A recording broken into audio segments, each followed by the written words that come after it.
কেন শোনাবে? তোমার লজ্জা করবে না? যিনি প্রশ্ন করেছিলেন আব্দুল করিমজি বলেছিলেন, না না, আমার লজ্জা করবে না। কেন করবে না?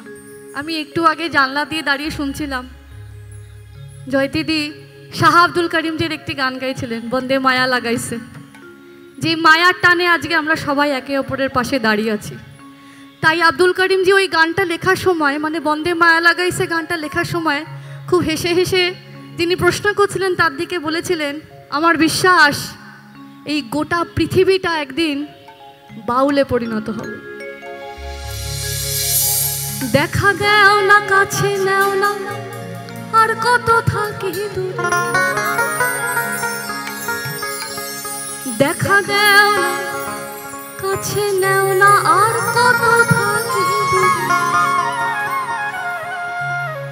কেমনে চিনিব তোমার মুর্শিদ ধন হে, কেমনে চিনিব তোমার, কেমনে চিনিব তোমার মুর্শিদ ধন হে, কেমনে চিনিব তোমার। দেখা দেও না, কাছে নেও না, আর কত থাকি